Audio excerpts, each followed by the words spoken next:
Turn a little bit. Welcome to podcast number 5 with the amazing Jessica Downer.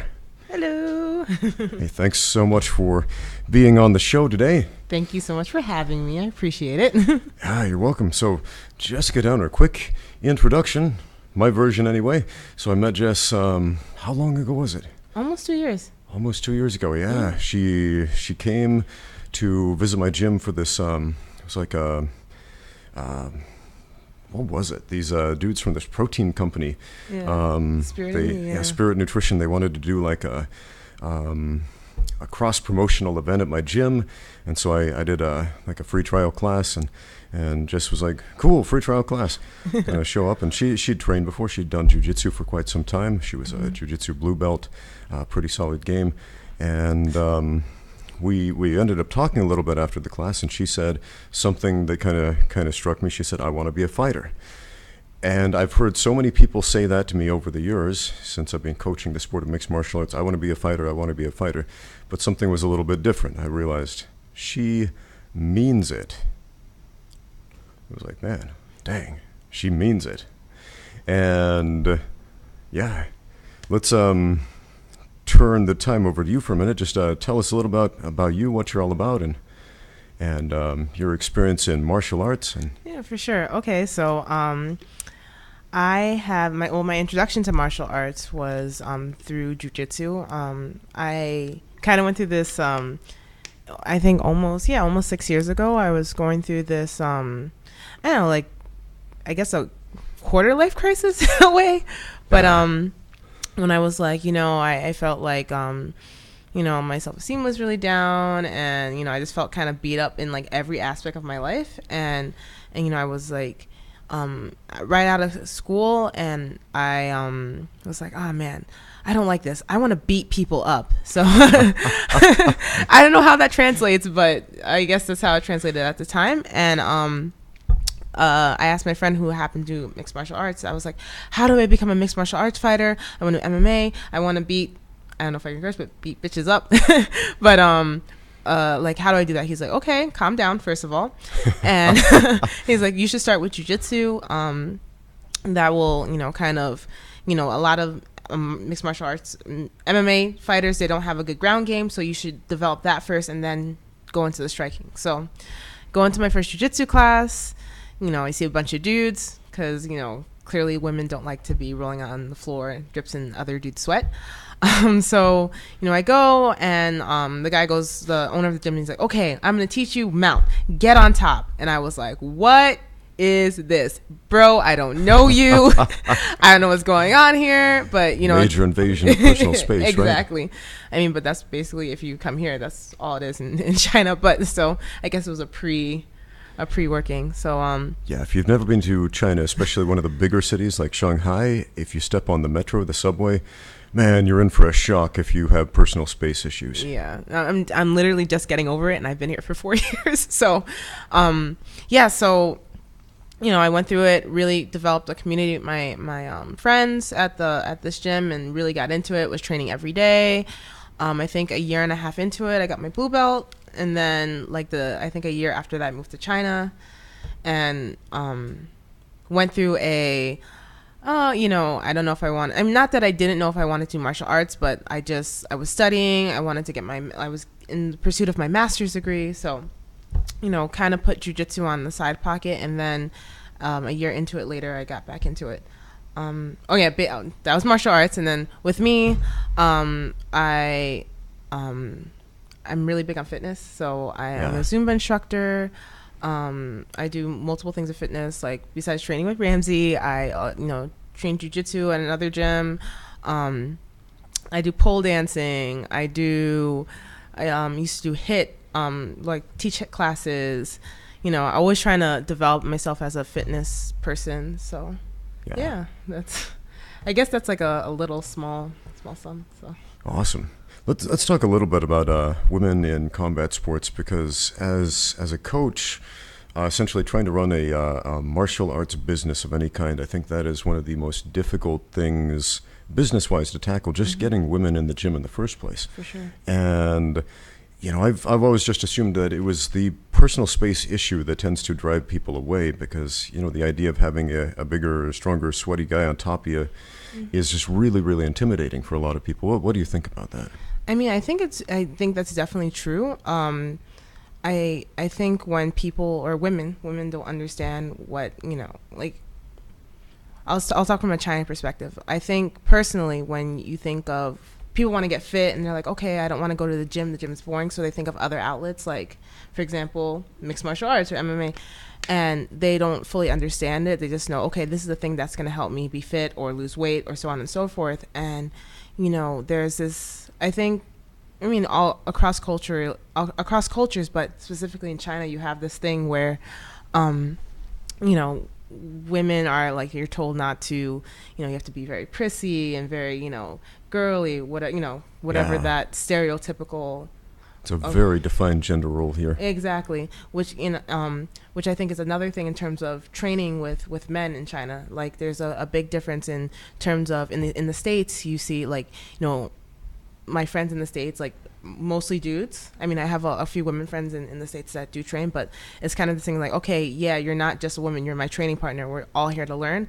As opposed in China, like, you say to a dude, like, hey, let's train. And it's almost like this ego thing, or like, they're like, oh, I'm not sure. Or I want to train with this other dude because I don't want to hurt you, or I don't want to quote unquote, lose face to you. Yeah. So, in terms of women in the gym, I think it's also, the other thing about is getting hurt. Like, when you're doing kind of like combat sports, there's always this fear that if you're a woman and you're smaller than a bigger, stronger dude, you're going to get hurt. And I think that's very daunting to a lot of women. So it's kind of, you come into a gym and you say, like, okay, I want to try this. And you see some dude, like, throw another dude across the thing and then, like, elbow him in the face and punch, like, uppercut him, like, in Street Fighter. Then you're like, okay, thanks, but no thanks. And you, like, run out the gym. Yeah. So I think that's like that first barrier. But when you realize that you go inside, you have, again, training partners. Again, both sides. Like, I've had, kind of male issues in terms of being here. But when you get past that, people are trying to protect you. They still want you to learn. So once women get past the fact that, okay, I'm learning this, I'm improving, then it's easier to get inside for sure. Right. Now, getting past that issue, what would you say allowed that to happen? What helped you? Was it just experience and just sticking with it, or was it more than that? Well, I want to go back to that moment when the guy said, like, okay, get into mount, like, get on top. It just, again, that was a moment where I was like, I'm not sure if I want to do this, but for me, I just thought about what my goals were. Like I still do, and I really do want to fight. And I'm like, if I want to learn this, I have to get over it. Like, I have to get over the fact that I'm on, doing this move, and, like, there's more to learn from this move. I've seen stuff. So, I think for me, it's like personal goals. Yeah. So you have to have, for me, like, I feel like with anyone, there has to be this clear thing in your mind of why you're doing it. You're not just doing it because it's something to do. Right. So. Yeah, I think it's not just women, it's humans in general who tend to be very resistant to the idea of grappling unless they've grown up with it, unless they, started wrestling at a fairly young age. Mm-hmm. I myself came from a striking background before I got into MMA, kickboxing, taekwondo, that sort of thing. And the first time I really buckled down and endeavored to learn how to grapple, my good friend Mark Brewer, he said, "Hey, come to my gym. I want to help you train." So I went over there, and I'm like, "Okay, what are we gonna do?" He double legs me, puts me on the floor, boom. He's like, "All right, what are you gonna do now?" And I struggled around a little bit, and I was like, crap, I can't do anything. I don't know what to do here. I'm a fish out of the water. And I looked up and was like, I don't know. And I was swallowing my pride big time because, man, I'd invested probably like 10 years into taekwondo and kickboxing and all this stand-up fighting, which, it's important and it's good and it's useful. But it was so humbling to realize there was this whole other aspect of the game I knew absolutely nothing about that was humbling, big time. So, but like you said, it's the goals. My goal was to win fights, not just a specific type of fight with a specific type of rule set, but fights in general. And I knew for a fact fights sometimes happen on the ground. Fights sometimes involve clinching, in fact, often. Mm-hmm, for sure. So let's see here. Here's something else I was thinking about.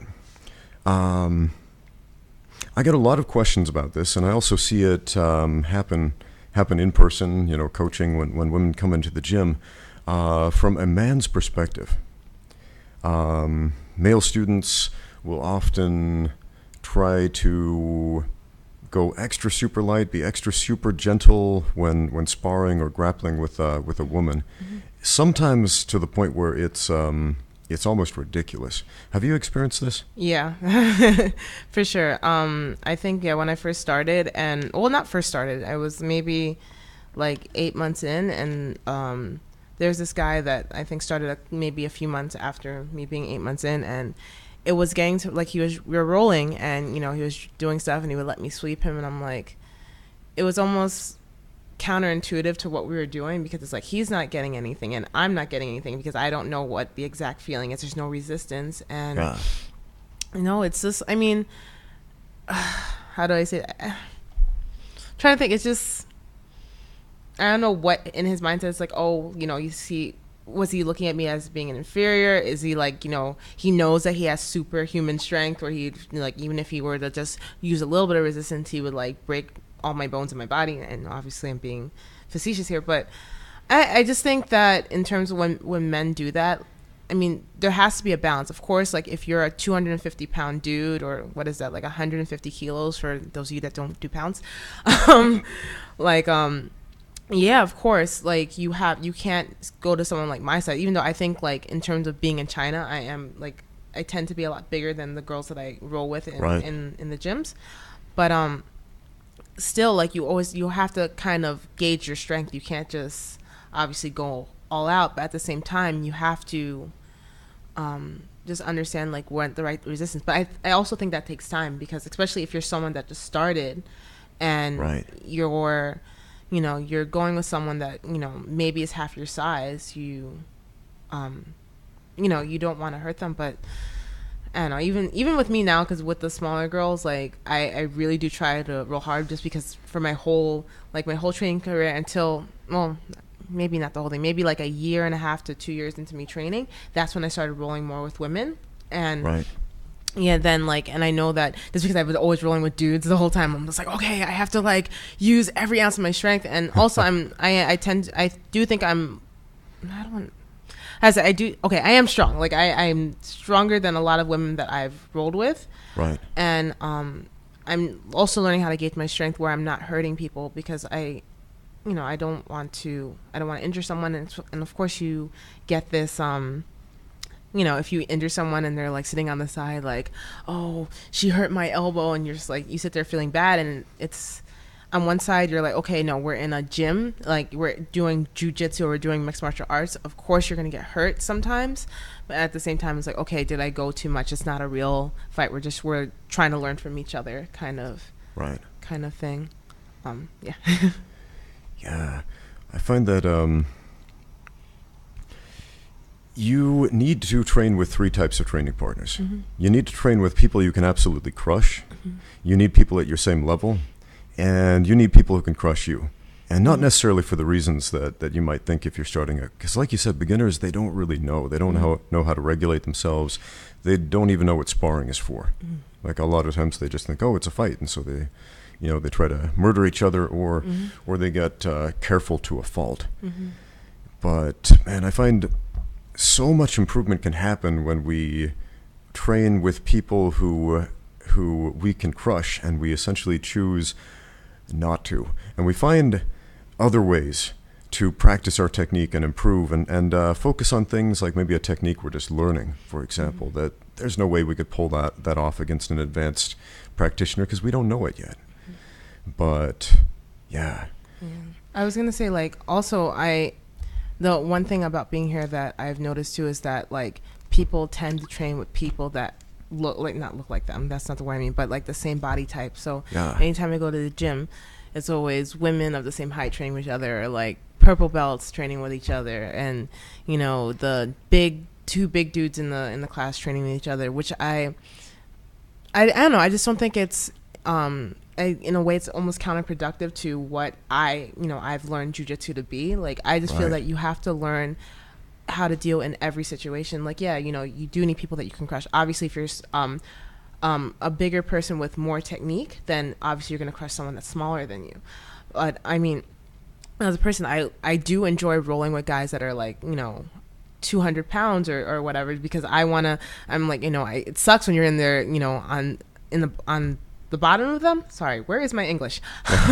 When you're like on the bottom, but like at least you're okay, what can I do to get it? And you try to look for those small exits that you could do to get off top, or like really work to stay on top so you don't get crushed. So I don't know, I just feel that it's super important to do that, like not being afraid of going up to, in a rolling session, going to that big dude. It's like, I want to roll with you, and him saying like, okay, and like really probably being able to eat you, but still like wanting to learn from him. Oh, absolutely. I mean, isn't the reason we all got into martial arts in the first place because we wanted to learn how to beat bigger, stronger opponents, like every martial art?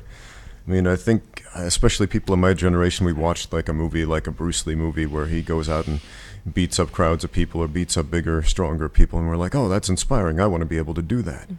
And so we go to a gym because it gives us this beautiful promise. If your technique is good enough, then you will be able to fight this uphill battle and beat this bigger, stronger opponent. So, but yeah, then the reality sets in. We get to the gym, we see that big muscle man. We're like, yeah, skip, next. Yeah, exactly. I was gonna say, I had a point.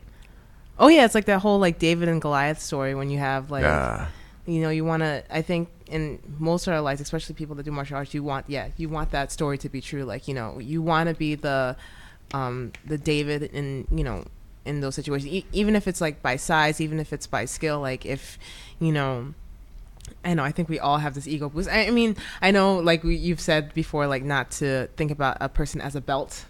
Yeah. But like, I think, of course, like when you're growing up in this, or you're, learning in this environment, when you're able to put a move like as a blue belt on a purple belt, and you're like, oh man, I got on top. You do get that little ego boost, that little David and Goliath kind of feeling. Yeah. So. Yeah, I remember the first time I took down a Brazilian Jiu-Jitsu black belt. I got him with a single leg takedown for about 2 seconds. I was like, I'm the man. Yeah. And then he spun into a leg lock, and I was like, oh, okay. But you got to be the man for like 2 seconds. For about 2 seconds, yeah. But then, later I thought about it more critically. I was like, okay, Brazilian Jiu-Jitsu is not so much about the takedown as it is about the ground game. So obviously, if you've got a wrestling background, then you're going to have the advantage in the stand-up game. But yeah, this dude was slick with the leg lock, so it didn't work out in my favor that day. But yeah, man, that first takedown. Those ranks, even though we can tell ourselves, like I tell myself all the time, I am not a belt. I'm a person who has a belt. Yeah. Right. Several belts, actually. But just putting that out there to brag. Not to brag, but to brag, Excuse me. Yeah. You ever heard Malcolm Gladwell's talk on David and Goliath? No, actually I haven't. Oh, it's a good one. A quick synopsis basically said, we often look at that as a story about an underdog beating an impossible opponent, but in his estimation, there's no way David could have or should have lost that fight in the first place, because essentially he brought a ranged weapon to the fight with a guy using a melee weapon. Yeah, I mean, those ancient slingers, David, he brought a sling and stones to a fight with a giant carrying a sword and a shield and a spear and armor. And slingers of that time, they were, the good ones were able to hit birds out of the sky with their slings. And supposedly those stones had the stopping power of like a handgun, essentially. So Goliath says to David, come to me and I'll feed your flesh to the beasts or the dogs or whatever he said. Essentially saying, come down here and let's fight hand to hand, where I have the advantage because I'm bigger and stronger and I know how to use my weapons. And David was essentially, nope, I'm good where I am. Here's a stone from a distance, boom, and finished that fight. And the reason I bring that up, while we were just talking about David and Goliath matches, is essentially that's how we win them, with a superior understanding of technique. And technique is a lot of things. I always say it's an efficient use of strength and power, but it is also using our advantage against our opponent's weakness, which is exactly what that story is. So, going back to women in combat sports, again, getting women into the gym in the first place is the hardest part. Again, as a coach, to me, it's like pulling teeth. A lot of women will come into the gym and they'll often find themselves being the only girl in class that day. And they'll look about and they'll say like, hey, are there any other girls who ever come and train here? Have you experienced that before at all the gyms you've trained at? Well, I mean, me personally, I've never really cared, just because I don't know, where I'm from in the States, it wasn't really jiu-jitsu wasn't really big with women anyway. And again, I had this goal in mind of what I wanted to do, so I'm just like, okay, I'm not gonna wait for girls. But I can understand like the idea of community, especially like you know, understanding someone that's going through what you're going through in terms of training, like being comfortable. Like it goes to comfort, you know, just you know, you're not gonna be comfortable with some dude. Like I'm not gonna put side in it, like if you're gonna do it, and then also you have this proximity, like again, grappling with a dude. You know, I can understand, like I used to say, I hate when people like sexualize jiu-jitsu. Yeah. You know, when they're like, oh man, like she has her like chest on me, wow, like kind of thing, which is, it's like really gross and it's not kind of thing. So I kind of understand sometimes where women don't want to be in certain situations where they feel uncomfortable in that respect. But yeah, I just think for me, what I've noticed, what keeps women there is that community aspect. When you have a girl that you could like, you know, you make jokes about it, you know, jokes about being like the only other girl, or like, you know, someone you could giggle with. Because I noticed that every time I've there's been girls in the jiu-jitsu class, even if it's only two girls, you always, you know, there's people, you hear like the grunts, like, oh man, I'm doing this, and then in the corner you just hear like girls giggling, because, you know, of course it's something funny. You're like, you know, have this thing like, oh, I don't know how to do this, what's going on here, like haha. Where as opposed with the dude, like, well, for me, again, obviously I'm gonna make it about me because I'm awesome. No, I'm just kidding. That's why you're here. We're here to hear Jess's perspective on things. But I just, for me, when I roll with men, I just always feel like I have something to prove. Like, you know, not only with my strength, like, I mean, sometimes, of course, I know I'm not gonna be able to overpower some people or some men, but I'm like, no, I'm not gonna, like, one of these weak people. You're not gonna see me as weak. So I always feel like when I roll with dudes, I always have to be super serious. I can't make jokes. I always have to do the technique properly. So anytime like the beginning of a class starts and I see like, okay, I'm partnered up with a dude, I'm ultra focused on the technique. Like I'm just looking at every detail. Like sometimes if the coach is on the floor, then I'm like, you know, that idiot that's like always like, okay, he's like, okay, you're gonna grab here, and I'm just miming out everything and looking completely ridiculous. But I always want to make sure that I'm doing it properly. And also I don't want to make it as it's a disrespect to like to when I roll with women. It's more so about, like, I feel like with girls it's like, you know, it's more of an understanding, like, you know, if you watch technique and you're still as persistent with the technique, but like you kind of go with the girl, like, you got this, I don't know if I got this, and you kind of have more of a camaraderie and you guys laugh together kind of thing, as opposed to the dudes. I think that makes sense to me. I mean, as a coach, when I'm teaching my own classes, when I'm rolling with my own students, there's this pressure on me that I feel like I have to perform. I can't fail. I've got to be the best guy in the room, essentially. I mean, I don't, but I do.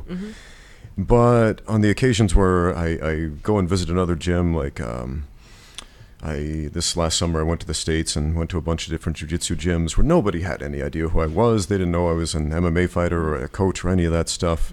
I could have been just anybody.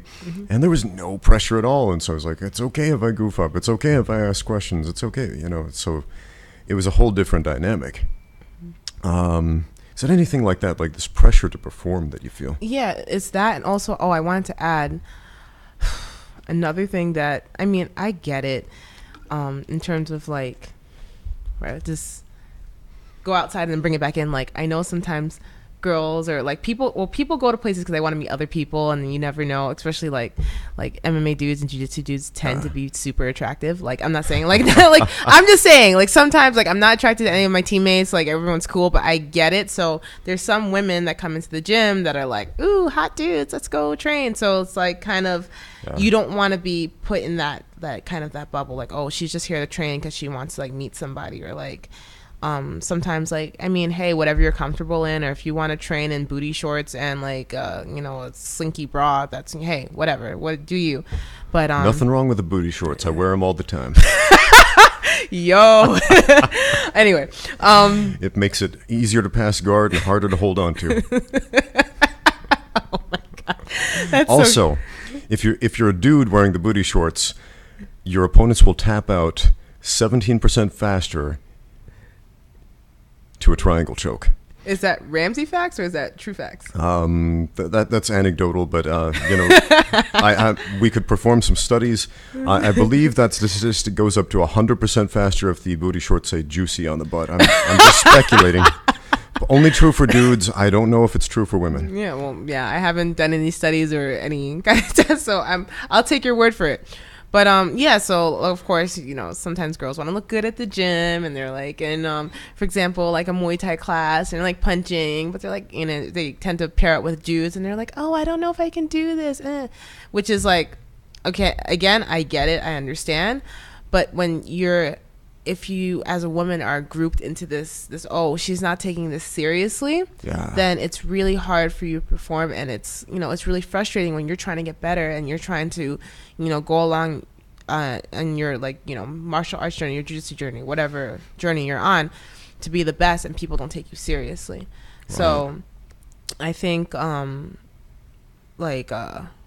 point I was making, that's why I think crap, I actually forgot my point, but no, that makes sense though. Like yesterday at the gym, we had this new girl come in. She's a small Chinese woman, and I always have this thought process run through my head when new women come into the gym, because again, the more women there are in the gym, the more successful the business goes. The more women will come in when there are more women there. More men will come in to train when there are more women there. It's just a win-win for everybody. And so I always feel like really cautious, like, what am I going to teach today? I don't want to teach something that's going to scare them out immediately, because often if you throw a woman like into a mount situation and that's her first experience with mixed martial arts, often it's going to be like, is this all we do in this class? No thanks. And at the same time, you don't want to pander and like dumb it down. Of course not. And this girl, I learned a little bit about her. I learned she was a tennis player, actually a fairly advanced tennis player, and she had a very strong understanding of kinesthetic bodily awareness, and I ended up doing this lesson on connecting breath to movement, very much so, because I noticed this is something that tennis players in general tend to be very aware of. Like, I remember the first time I watched who was it? Serena Williams play tennis. She was always like screaming every time she hits the ball. Bah, bah! Just making all these sounds. And at first it was really confusing until I learned more about martial arts and realized martial artists do the exact same thing. When we make a big explosive movement, bah! We expel the air out in a big explosive way. And so we did a lot of serious work yesterday. Like, we got sweaty, tons of, kicks and plyometric movements and punches, and she loved it, absolutely loved it, and appreciated the volume of work and effort that went into that class. But at the same time, as a coach, I'm always a little worried, like, oh man, is she going to get scared off because this is too hard? But at the same time, I've learned it's very important not to pander and dumb down the classes at all.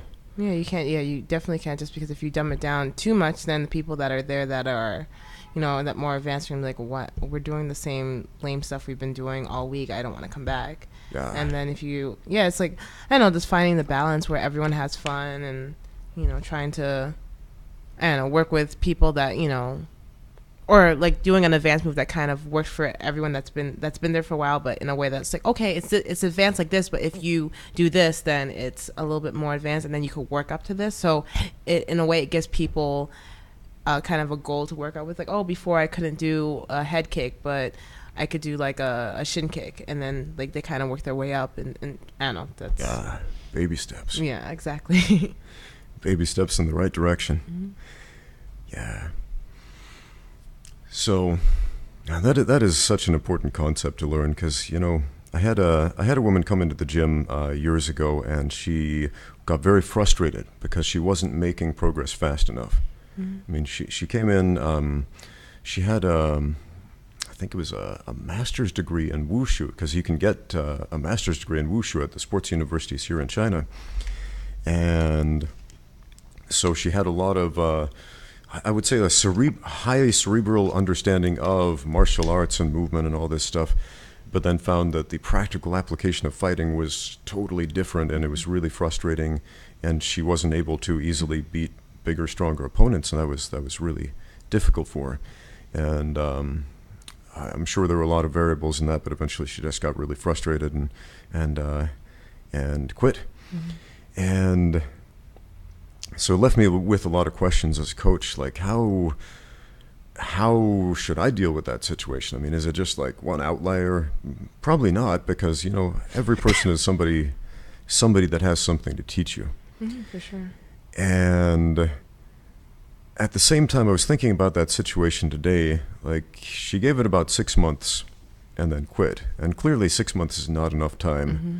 to learn how to beat bigger, stronger opponents who are trying to manhandle you with violence.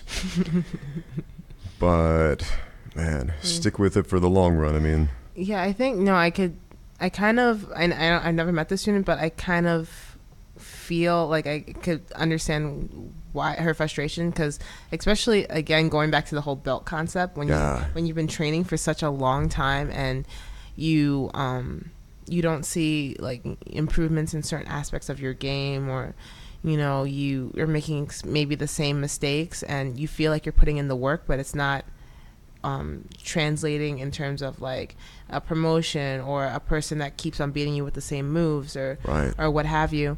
But yeah, because I mean, I've even had times, like I've been training in terms of jiu-jitsu. I've been training like six years of jiu-jitsu, only 2 years of mixed martial arts and boxing or whatever.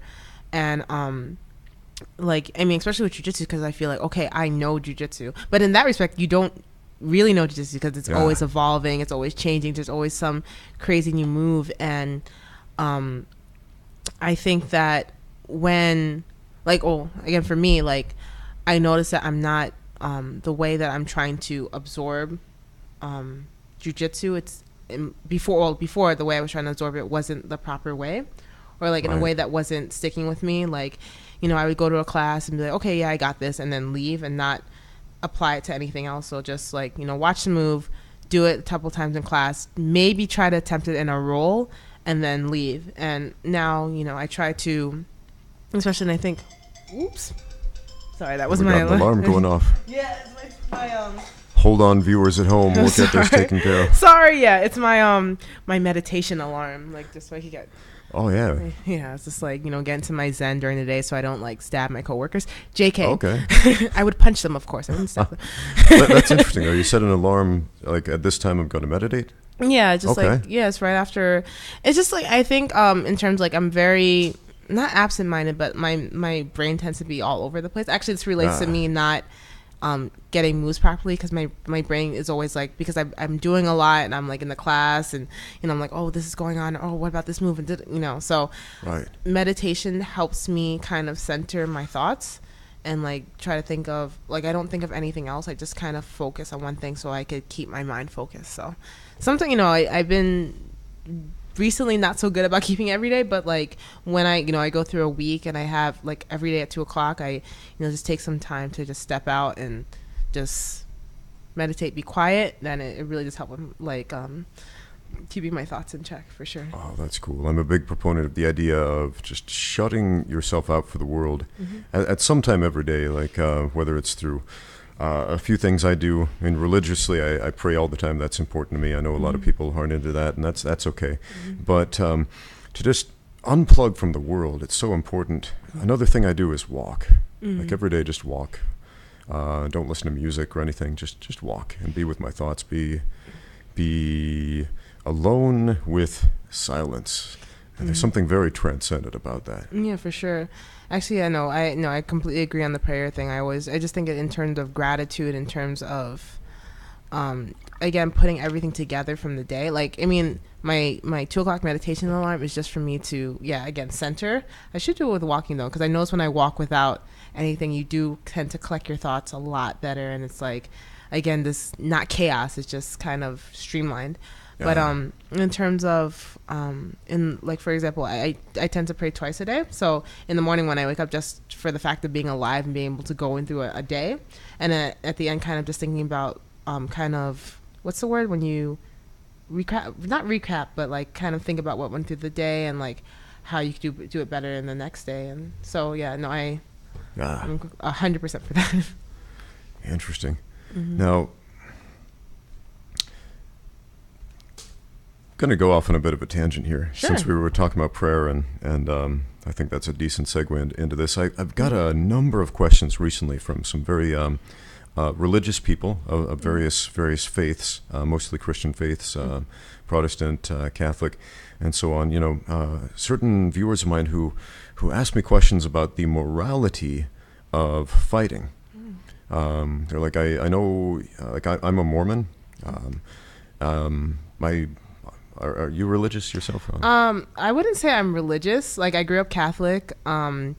I go to church, to like basically a non-denominational church. I just like I don't want to go into this whole thing about how I just don't think Catholicism matches like what the teachings of Jesus and Christ and God.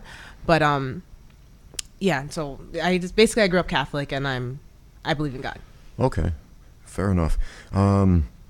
So a number of the viewers have been asking me, like, how do you reconcile your faith with fighting? Because in their estimation, it seems like an immoral thing to do, to want to like get in a cage and punch somebody in the face and hurt them for the entertainment of others. And I get where they're coming from, and that is something that I used to think about quite a bit. Like, how do I reconcile this? Because, you know, when I started fighting, I was actually a Sunday school teacher.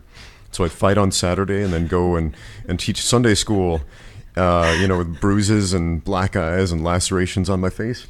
And, the people in the congregation would just stare up at me like, what the heck is going on? And I'd look out and crack some joke like, yeah, so you're probably wondering about this. I bobbed when I should have weaved, sorry. And then I just get straight into a little bit of a chuckle and whatnot. But, so again, I'm kind of surprised that when I get a question like this, it seems to be like a bunch of people tend to ask it all at the same time, and I'm wondering what's that all about. But I'd like to hear your perspective. Like, what do you think? What is the role of morality in fighting? You know, actually, I've never really thought about it, but listening to, just thinking about it like briefly, I don't think that, like, I know I had mentioned that my reasoning for starting fighting was in me stating like, oh, I want to beat people's faces in. Yeah. And no, it's not. Like, I think that just is coming from me. Like, it's an inner thing of how I was feeling, and how, like, me projecting my pain and my, whatever I was going through onto trying to hurt other people. Right. But I think, like, now I don't think many like MMA fighters, they don't do it for the fact that they literally want to hurt someone. They see someone and they're like, okay, you don't deserve to, be, how do you say? Like, you don't deserve to not have pain, so I'm going to, like, try to kill you with my bare hands. No, I just think, for me, it's, like, more on an athletics perspective. I just think that MMA fighters are some of the best athletes in the world. So, like, I just want to, it's coming down to me wanting to prove my athleticism. It's not about causing someone else's pain. So yeah, it's interesting. When I started fighting, honestly, it was all about money. I was what they used to call a ham and egger, guy who would fight just to make enough money to get by. So I was working a bunch of jobs and just wasn't making ends meet, and I just needed $50 more a month. And this kickboxing show came to town. I was like, hey, I got some martial arts experience. I can do that. So hold on just a second. I'm going to adjust the contrast on that screen ever so slightly. Yeah, for sure.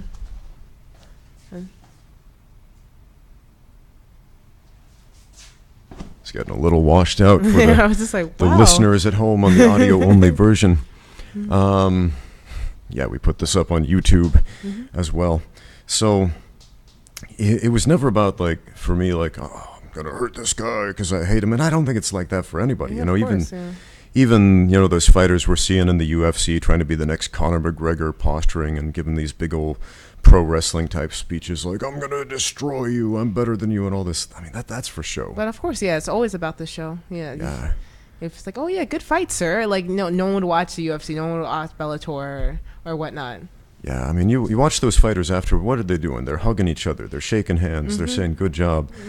They're showing respect. I mean, it's never been about hurting other people for me. It's. I mean, man, I'm not saying mixed martial arts is not dangerous. It is. Course, it is an inherently dangerous sport. It's probably one of the most inherently dangerous sports. I mean, you can get killed in there. Fortunately, the death toll in professional mixed martial arts is extremely low. I mean, how many people have died in pro MMA sanctioned pro bouts? I think only one so far in the history of the sport, and that was just a couple of years ago, and there were some extenuating circumstances.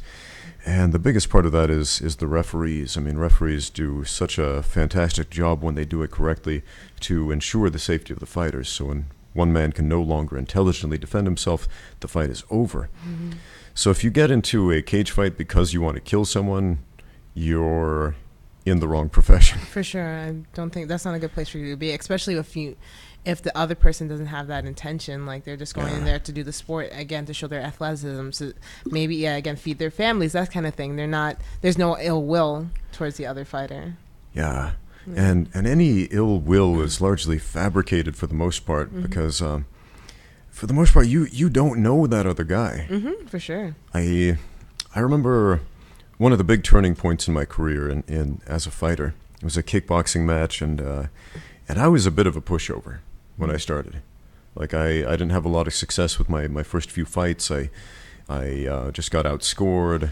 I lost a few decisions, and I just wasn't very aggressive, and I wasn't living up to my potential, wasn't using my technique the way I should have. And I got this new coach, and he was kind of a mean guy. I'd actually fought him at one point, and he knocked me out, and afterward he said, let me coach you, let me show you how it's done. And so we're warming up for this fight, and he's giving me this speech. He's like, look at that guy over there, because my opponent got in the ring first. And he's kind of dancing about, and he says, see, he's dancing. He's mocking you. He is doing that to mock you. And I was like, no, he's not. And he's like, yes, he is. Shut up and listen to me. That man is mocking you. And he basically invented this narrative to try to make it personal. And obviously it wasn't personal, but he's like, put yourself in a dark enough place where it is okay to hurt another human. And I know that sounds mean and horrible and awful to, and perhaps even unchristian. But it works. Like, when I had my first amateur boxing match 3 months ago, June. Yeah. And I kind of, because of course I didn't know the girl I was fighting. I have friends that was friends with her, but I didn't know anything about her. But like, and of course, like, if you meet me in the street, I'm a nice person. Like, I mean, I used to be a pushover, but not anymore. I'm standing my ground, like, kind of. But yeah. So of course, you had to create this narrative. Like, so what had happened was I had to lose. I was fighting at 68 kilos, and no, I was supposed to fight at 67 kilos. Yeah, you had to cut a lot of weight for that fight. Yeah, because at the time I was like 80 kilos, which is what, like 100 and I don't know. Yeah. Can you do math? I can't do math. Forget how to do metric conversions. 2.2 pounds per kilogram, roughly. Okay. Hold on, we can whip out a calculator. Yeah, I'm curious. Right here. But yeah, as Ramsey's doing that, so I created this narrative, especially because, like, I had Ramsey on my team coaching me, and 180. Yeah. Okay. Oh yeah. Wow, that's fat. Now I'm just like, ooh, I never have to. Yeah, because that weight cut was horrendous. Like, I wanted to stab people in the face every day, and like at my job, I work at like a regular office job. Hopefully when I get to my professional fighting career, then I don't have to go back to this office thing. But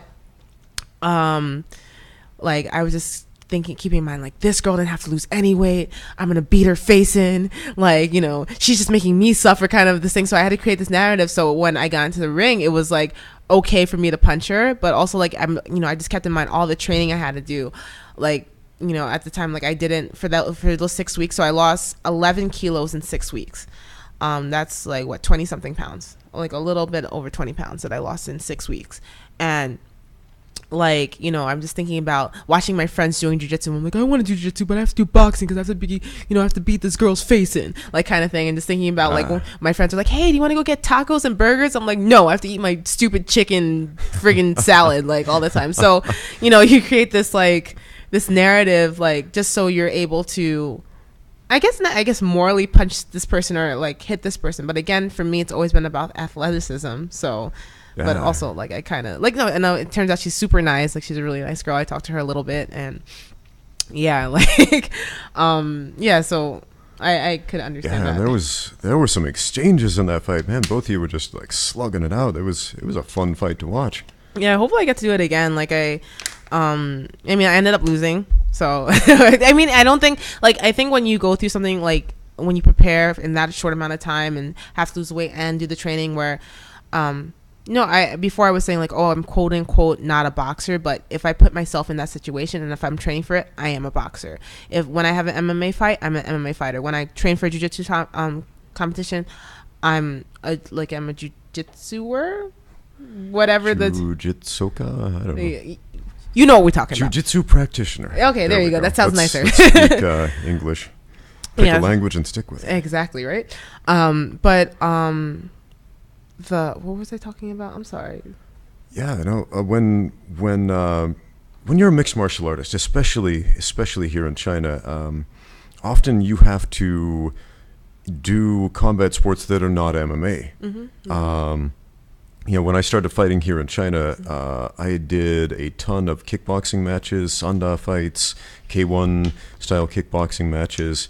Because that's where the offers were. That's where the money was. So I wanted to do MMA fights all the time, but that wasn't always available. So you always have people saying, "Hey, you're a fighter. Come do this combat sport you don't necessarily train for." Mm-hmm. And you know, boxing, that's one of them as well. Mm-hmm.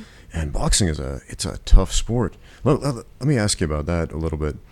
A lot of people, they think because they can ball their hand up into a fist and swing their arm, they know how to box. Because from a spectator perspective, boxing is very spectator-friendly. It's simple to understand. You punch him in the face more than the other guy punches you, and you win. You knock him down, knock him out, you win, right?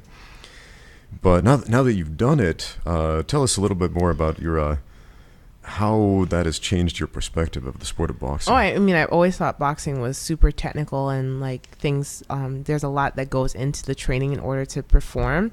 Like, I mean, I didn't grow up there. I know there's so many, like a lot of my friends grow up watching like Floyd Mayweather and like, you know, they talk about all these. I should be watch more boxing fights. It'd be better for in terms of me becoming a fighter. But I always knew that was technical. But for me, like, I just felt that it would be, just because it was striking, would be easy. Just like, okay, you just do 1, 2 and you hit. But, you know, there's a lot that goes into it in terms of like, you know, footwork and like, the one thing that I think was a lot, took me a lot to do was trying to put power behind my punches. So like, you know, those falling steps and those, you know, trying to not just arm punch. Actually, like in the beginning, I was doing a lot of arm punches. So now I have like a slight elbow injury because I kept on like arm barring myself. But hyperextending that elbow. Yeah. Man, I used to do that a lot as well. A lot of people do. Yeah. So like, but I think, you know, I know I must say that I'm really proud of myself in terms of like staying focused and you know, trying to get all the technical aspects and, you know, trying to be the best I could be in literally 6 weeks. And yeah, I didn't die, so I think I was there. I coached and cornered Jess, for anybody not familiar, and she did a fantastic job. I mean, I appreciate that. I would say she lost the first round, but in my estimation, I felt she won the second 2 rounds, but the judges saw it differently. Mm. But yeah, one thing I wish I would have done before I started fighting professionally, I wish I would have had more amateur experience. I mean, I had a ton of Taekwondo experience. I had some kickboxing experience, but I really wish I would have had more amateur experience in other combat sports, specifically boxing and wrestling and jiu-jitsu and all these other things that you're doing right now. So here's a question for you. What advice would you give to any prospective viewers, particularly women who might be interested in getting into combat sports right now? I think according to YouTube analytics, about 4% of my viewers are women right now, so that's at least a few hundred. Hey, ladies. So my advice in terms of, okay, first I would say do it for the right reasons. Like if we're, don't go into a gym because you know this cute guy does MMA and you want to impress him. That's really stupid. There's plenty of really cute guys that don't do martial arts that are walking all over the place. Go in there for the right reasons. Try to have a goal. Like if let's say you start jiu-jitsu and you have this goal, like, okay, I want to be able to do 4 good techniques in a year or something. Like, I don't know, I'm just coming up with something. Or for me, like, okay, I want to be able to, or it doesn't even have to be the gym. Like, let's say you go to a place, you're like, okay, I want to be able to do like 3 pull-ups by the end of the year or something. So always do these things with a goal in mind. Do it for the right reasons. What other advice do I have? Don't be afraid. Like, I know that martial arts can be daunting. Like, with anything, it's scary. I understand. When I was in that boxing, or even when I do, I've done a few jiu-jitsu competitions, and it's scary. You go there, you're like, okay, this girl's gonna throw me, and then also it's an ego thing because you don't want to lose, right? So, okay, I'm being left. No, I'm just kidding. Don't be scared. Like, do what you can. Like, try your hardest, try your best. Don't undersell yourself, and don't make excuses for yourself. That's another thing, and I tend to do that now. Like, someone beats you, like, oh, okay, my elbow was hurting me or anything. Like, don't make excuses, and always humble yourself. And that's another problem I have that I'm learning to do. Like, what's that thing you said? Like, martial arts is like, it's a pursuit of the truth, right? Or, yes, martial arts is a pursuit of the truth. Yeah, and the thing is, it's like, if you know, like, when that time where I was giving myself a lot of excuses of why I'm not, like, I'm like, well, I should be a purple belt just because I put in this many years. No. The truth is that I wasn't training enough, and it wasn't proven in what I was doing. So you humble yourself when someone takes you down or someone taps you out. Like, you ask yourself, okay, why did that person do that? Ask that person, talk to that person. Like, be always in pursuit of getting better. Like, don't try to think because you know something that you do it the best and you can't ask for opinion, especially for someone like I've gotten tapped out by white belts. It's not a problem. Like, there's some things that people do better than you, and you leave yourself open in certain things. So don't be afraid to ask someone, like, okay, how'd you do that? And have fun. I know that's like so cliche, but seriously, have fun. Like, I think every martial art community has their thing that, like, everyone's surrounded, like, that surrounds you is always looking for the best for you, always looking to have fun. Everyone, I think, in terms of martial arts, specifically in China, like, I think everyone has their, like, a quirky thing that kind of makes everything go around. Like, everyone kind of, what's the word? Why am I, like, so bad at English today? I swear. It's okay. I left my English in America. Word, me too. Like, it's congregate. That's what I was looking for. Congregate around, like, this, the martial arts sport. But especially in Shanghai, it's super international. You have people from all walks of life, and you could congregate around, like, one sport. So, it's super fun. So, yeah, main thing, have fun, be humble, ask questions, and don't be afraid, and go for the right reasons, and have goals. Oh, that's so awesome. I had an experience the other week. A new student came into the gym, and he was rolling. I'm not going to name any names. I don't want to embarrass anybody, but he was rolling with the biggest guy in the class, who was like 110 kilos, something like that. Bigger guy. And the bigger guy squishes the new guy a little bit, and afterwards the new guy gets you can tell he's miffed. He's not like super angry or belligerent, but he's a little miffed. And he says something like this snide comment like, oh, well, that wouldn't have worked if you were fighting somebody your own size. Because you see, when you fight someone your own size, you need to do this. And he goes into like coach mode. And I'll see this from time to time when, you lose a match, you get tapped out, and it hurts your pride a little bit.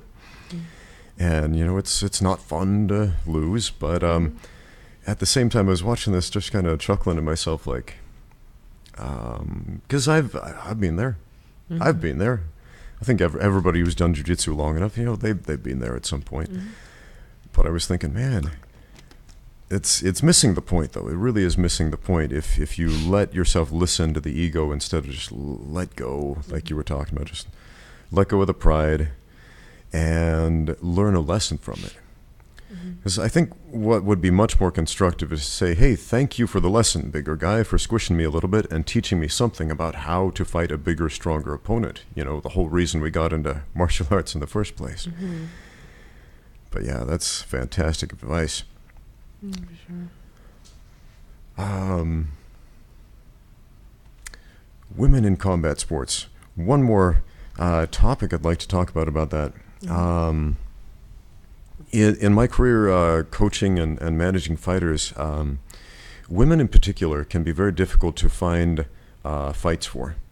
Again, especially here in China and probably everywhere in the world, just because for every one woman who's training, there's like 100 guys. For every one woman who's fighting, there's like 1,000 guys out there. So, for men, it's fairly simple, fairly straightforward. If you want to do an MMA fight, you can sign up for an MMA fight. If you're a woman, you want to find an MMA fight, you'll run into some roadblocks like, we don't have an opponent in your weight class, but there's a boxing match, or something like that.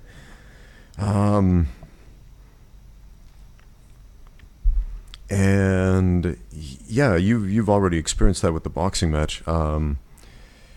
Now, let me ask you about that boxing match you did. In retrospect, would you have rather just straight up done an MMA fight as your first foray into full contact striking, or that boxing match that you did? That's a good question. Because at first I was like, no, I want to do I was like, oh man, I want to do an MMA fight. Because again, my ego was like, okay, if I'm doing an MMA fight, and in my mind, like, what I've learned to do is think that I'm the best. Like, so I'm just like, oh, if I do an MMA fight, I'm beating whoever's butt in there, blah blah blah. Yeah, and you have to believe that. For sure. But yeah, in retrospect, I'm really glad I went for a boxing match, because keep in mind, I have never done any kind of striking competition. So being in that having opportunity to kind of have that firsthand in an amateur boxing thing, I think was good. It's good for me in terms of my career, so I could always look back on that, and it's a very base level way for me to just kind of continue. Because I think if I would have done a martial art MMA fight, I would have I don't think there would have been much for. I mean, of course you always learn in everything, but I think there'd be too much for me to learn as opposed to me taking that one aspect and being like, okay, you need to do this and this and work on this part first, and then you could transition to the next thing. And I know that I'll take what I got from the boxing match, and then when I get another boxing match, I could do that, or I could take what I learned and put it into MMA fight, or maybe K1. I say K1 with a little cringe because I need to work on my kicks hardcore, but I would take a K1 fight, like, for sure. Okay. Yeah, K1 is an interesting rule set because it's just a really subtle difference from, say, American kickboxing rules, because there is a limited amount of clinching. You can clinch very briefly as long as it is active, and throw one or two knees depending on the discretion of the referee. And then you have to separate immediately. If there is any inactive clinching, you'll be penalized. And so the whole rule set is just to keep it fast-paced, keep it going without any stalling.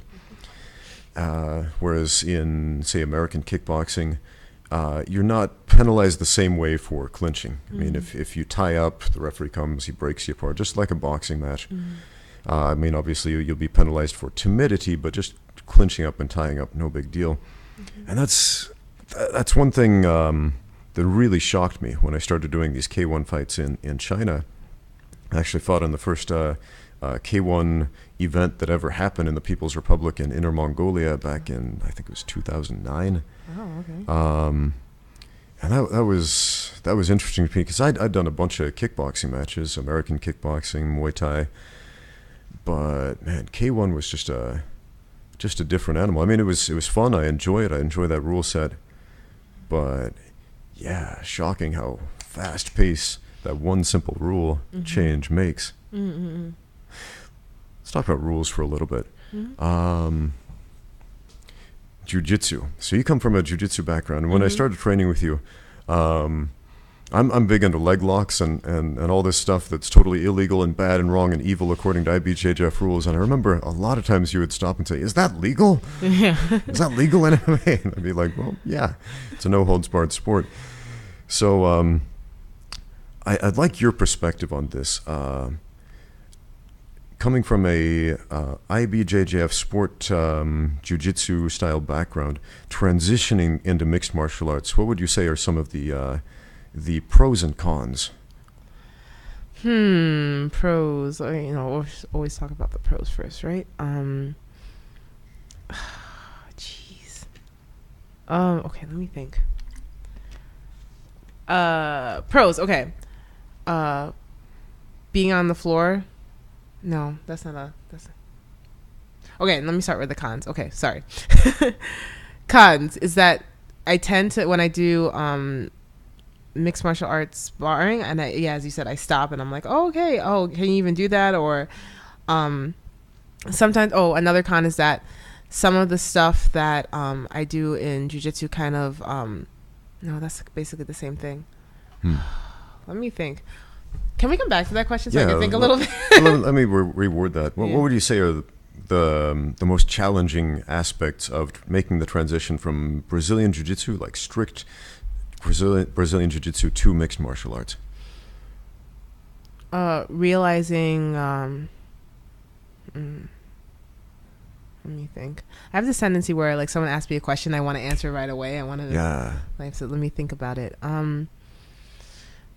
Well, I would say that kind of realizing, translating things that would happen in an MMA fight to what wouldn't happen or that would happen in a jiu-jitsu fight. It's like, for example, when I there's times where I'll set up something so someone would pass my guard in an MMA sparring session, where I'm like, okay, well, if you do that in an MMA fight, you're gonna get kicked in the face. So trying to transition, like, work my jiu-jitsu now to match both styles. So match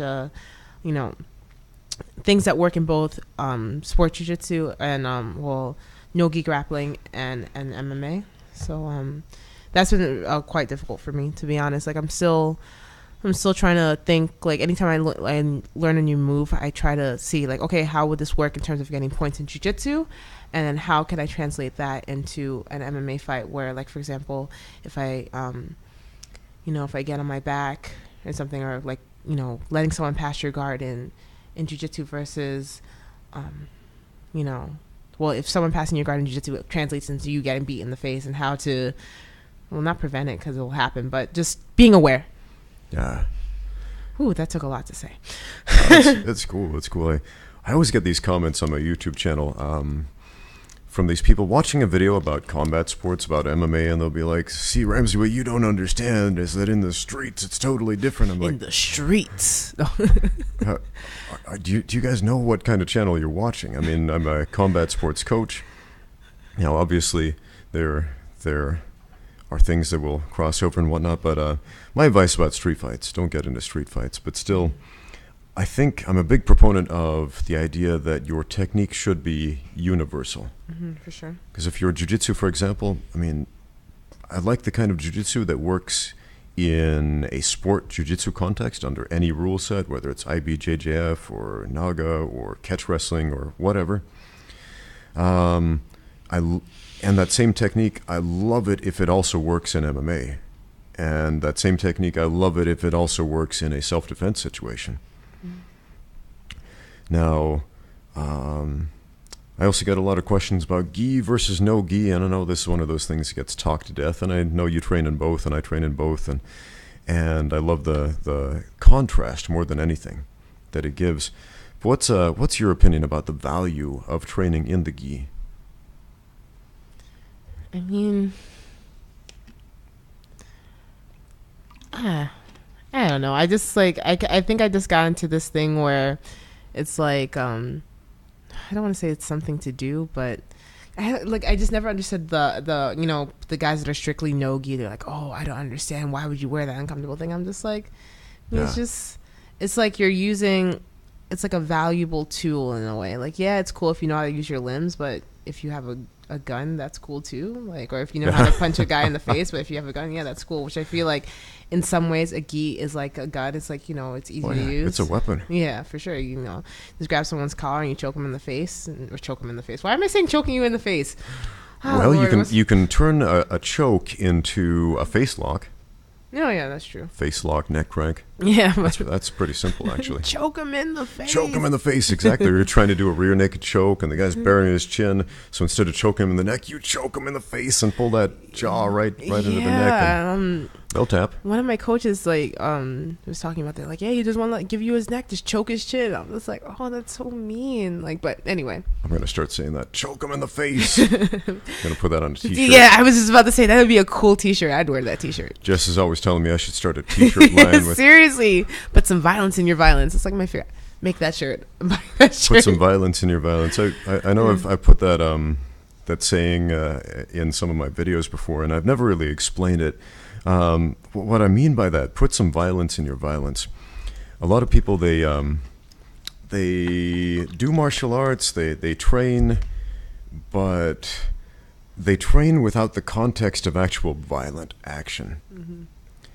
And a lot of times, especially with jiu-jitsu, we can easily fall into this trap like, oh, jiu-jitsu is the gentle way. It's because it's often translated in as like the gentle art or the soft art or whatever. And so it's easy to fall into this trap that of thinking, yeah, I need to do it as gently as I possibly can. But we have to understand, if we are doing jiu-jitsu to fight, we got to put some violence in our violence. So when you go for a rear naked choke, you got to squeeze. Yeah, very true. Super true. So, folks at home, put some violence in your violence. For sure. Hold on, I'm going to make one more adjustment. Yeah, sure. Yeah, the sunlight's ridiculous. I mean, it's so nice. Like, if you get sunlight in China or in Shanghai, it's amazing, but you could see.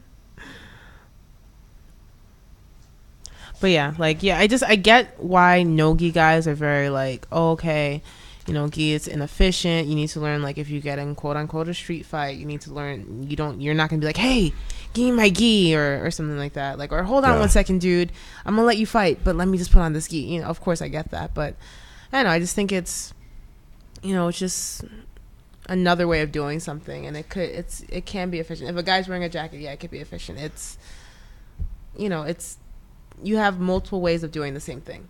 Yeah. I mean, clearly, if your goal is train jiu-jitsu for self-defense, I mean, yeah, sometimes your opponent is going to be wearing clothing, and you can grab onto it and do some gi-specific techniques. But even if not, even if your goal is mixed martial arts, contrast is an invaluable teacher. Mm-hmm. So I personally, I would say I'm a lot better at grappling without the gi than I am with. But I had this experience the first time I competed in a jiu-jitsu tournament with the gi on, under IBJJF rules. This very restrictive rule set in my mindset. I was like, oh, I'm fighting without half my weapons, and I have to fight in this stupid gi that I'm not familiar with. But at the same time, I was like, yeah, I got this. I got this. I got more experience than this other guy. So I went in there, and the very first thing that he did, he grabbed my lapels and just stiff-armed me. And that was it. And so I try to strip these grips, and I'm trying to do everything I can, and I can't get past these grips. He was just stuck to me with a death grip with these hands, and that's all he did. He didn't try for a takedown or anything. And I tried to shake him off, and I tried everything, and nothing worked, and I couldn't get my takedowns. I couldn't do anything. And then eventually we tumbled on the ground, and he ended up on top in my half guard, and the time ran out, and the referee awarded him the advantage point for whatever reason, and probably because he was on top. And I was just so embarrassed and angry afterward. I was like, what? Like, how did I lose to that guy? How did I lose to that? All he did was hold on, and I was so mad. I went out and bought a whole bunch of gi tops, and I went back to my old gym that I had at the time, and I threw a bunch of gi jackets. Everybody, you got a gi, and you got a gi, and you. I was like the Oprah Everybody of gi tops. gets skis. Okay, Yes. sorry. We were joking about that before. Yeah, exactly. Before the podcast. How many times has Oprah actually done that? You get a car and you get a car thing. I don't know. I think she only did it once, but everyone's always getting. Well, when she had her show, everyone always gets Oprah stuff. But. Yeah, so anyways, the Oprah of gi jackets, and I threw everybody one. I'm like, all right, we're going to figure this out. We're going to figure out how to grapple in these stupid things if it kills me. So we put on these gis and just, went at it for hours and hours and hours. And I'm glad I did because, I learned all this grip fighting stuff and all this stuff that in the sport of mixed martial arts will never come into play. Mm-hmm. But the learning process of abstract thinking and being able to come up with new ideas through limitations is so invaluable. Mm-hmm. Like one thing that I learn a lot from is watching handicapped fighters with disabilities. Like Nick Newell, for example, I think he just got a UFC contract. He's a fighter who is missing his right arm. He was born without a right arm just up to the elbow. And I think he had a professional record of like 14 wins and 1 loss up to this point. He retired for a while and then came back with this new UFC contract. So it's going to be interesting to see how he does.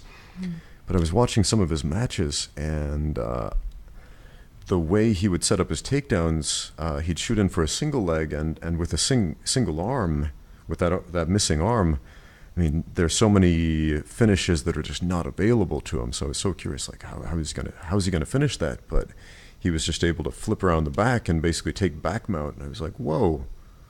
If he can do that with one arm, man, what can I do with two? So, since then, like, that technique, which it's really simple. It's actually really easy, but it's unconventional because with 2 arms, most of us don't even think to do it. Mm-hmm.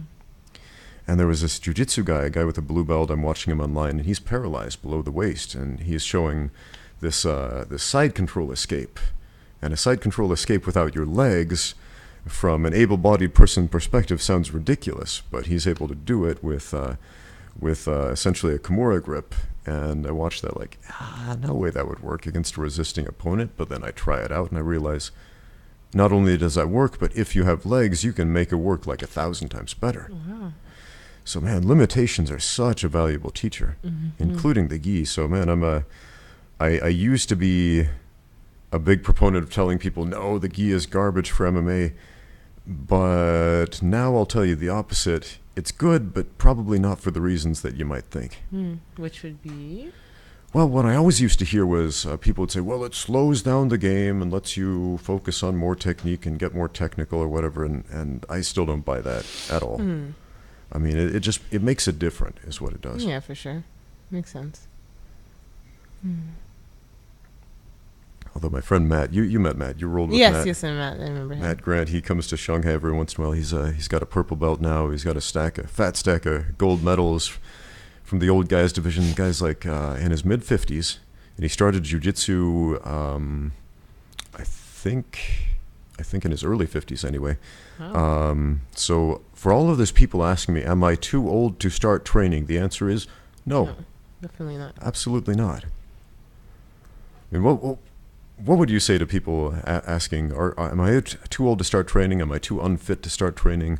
Am I too this or that or the other to start training? And just say, shut up and start training. Like, if you want to do it and you're thinking about it, just go try. Why talk about it? Because I think, in general, in every aspect of life, people tend to talk themselves out of everything instead of just doing it. So, yeah, actually I've been trying, I try to get my mom to start jiu-jitsu with me too. And she's like, what? My mom, well, she was like in her late 50s at the time when I started. I'm like, come on, Mom, we could do this together. And she's like, are you crazy? I'm like, I'm old, and I have like, I'm rolling on with you young people. I'm like, Mom, like half the guys there are like, older than you. And she's just like, but also keep in mind, it isn't for everyone. Like, again, close proximity, people sweating on you. Actually, I had one dude, like one of my favorite training partners back at home, but like, he was always super sweaty dude. Like, he got in my mount and he like legit sweat directly into my mouth, and I want to stab him in the throat. That's the worst. Well, it's not the worst, but it's up there. Oh yeah, so there are worse things. Yeah. I'm just having it's just like PTSD flashbacks. There are worse things kind of thing. But yeah, no, just just do it. If you want to try, and also I'm all about experiences. That's why I tend to do a lot of different kind of trainings. For example, I do pole dance with my friend, and she's like, yeah, I'm a pole dance instructor, and I want to get some students, so would you like to try it? I'm like, sure, why not? And mind you, I am the least graceful person ever. Even when I did ballet in college for 4 semesters, and I am not graceful. Ballet is so hard. Yeah, ballet, I just flop around, and with pole, I have the sense, and then also it's a mindset. So I was thinking, oh, okay, I'm not graceful, blah, blah, blah, or I can do this kind of things. And instead of now I tell my brain to shut up and just do it. And I'm okay. Considering the fact that it's been if you consider the time consistently, it's been let's say 6 months. I'm okay. Yeah. So just shut up and do it. Go try. You're not too old. You're not too fat. You're not too anything. You're not too weak. Just do it. Oh yeah. Yeah. Stop watching this and go to. No, I'm just kidding. Don't watch the rest of it and then. Yeah, exactly. Yeah. And hit all the buttons and whatnot while you're at it. I don't ever say that in my video. I think I said it once, kind of tongue in cheek. I could say it for you. Subscribe to Ramsey Dewey's YouTube channel. It's awesome. Now that you've heard it, subscribe to the channel. Subscribe to the channel. Subscribe to the channel. I said, now that you've heard it multiple times, you have to do it. It's like a law. Exactly. It's the mirror exposure effect. You familiar with that? The mirror exposure effect? No, actually, I think I talked about this on the last podcast. It's the idea that when we are merely exposed to the same thing over and over and over and over again, we just kind of accept it as a truth. Mm-hmm. We just, well, that's normal. The sun comes up, the sun goes down, so, it happens every day. Of course it's going to happen again. So it's the same kind of thing with advertising. We're bombarded with advertising drink Coca-Cola or whatever. This podcast is not sponsored by Coca-Cola, by the way. I think I have to point that out. We've heard that so much in television commercials. It's one of the most successful soft drink company on planet Earth, and a big part of that, the reason for that is their advertising. They just tell us over and over again, this is the best soft drink ever, so drink it. Mm-hmm. So because we're exposed to that, we just tend to associate, the product so much with quality, or we have to buy it or whatever. Sorry, really random. Yeah. Where are you from in the States? You say soft drinks, not pop, right? Oh, that's yeah. Let's hash this out for a minute. I grew up in the state of Idaho, mm-hmm. and Idaho is kind of a funny state because a lot of people say pop. Mm-hmm. I would say most of the people I grew up around said pop growing up, mm-hmm. but older people would often say soda pop. Mm-hmm. But very few people would just say pop or soda by itself. Mm-hmm. And then, I met a lot of folks from the South, Texas, southern states who will say Coke instead of saying pop or soda or carbonated beverage or soft drink or whatever. Mm. They'll say Coke, even if it's any other brand or flavor of carbonated beverage. Mm. And I've heard some really bitter debates and contests it's not soda, it's pop, it's not pop, it's soda. Yeah, it's the same in New York. I'm from New York, and it's kind of funny because everyone in I'm in the, okay, if you're from New York City, where I live is considered upstate, even though I'm the most southern part of the state in Rockland. So everyone in the mid, the middle of the state down says soda, and if you go up, from let's say Albany up, everyone says pop. So where I went to college, everyone's like, oh yeah, do you want to get pop? I'm like, what the heck is pop? Oh yeah, the fizzy drinks. And I'm just like, you mean soda, you weird person? And it's just kind of campus brawls because you have people from central New York and upstate, real upstate New York coming to the central New York school, and then people from Long Island and the southern part of the state meeting, and it's it's soda, it's pop, kind of thing. So yeah. I had Tyler Castleman, I think you know him. Yeah, he was on the podcast last time, and he was telling this story about hanging out with some friends of his and drinking carbonated beverages. But he said, I was drinking some pops with my friends, and he pluralized it. And that is the first time I'd ever heard that. I don't know if that was a slip of the tongue. Where's Tyler from again? He's from Canada. Oh, yeah, that's right. I don't know if that's a Canadian thing. So Canadian viewers, please fill us in the comments. Is it common to say pops, like plural with an S at the end, when talking about drinking a carbonated beverage?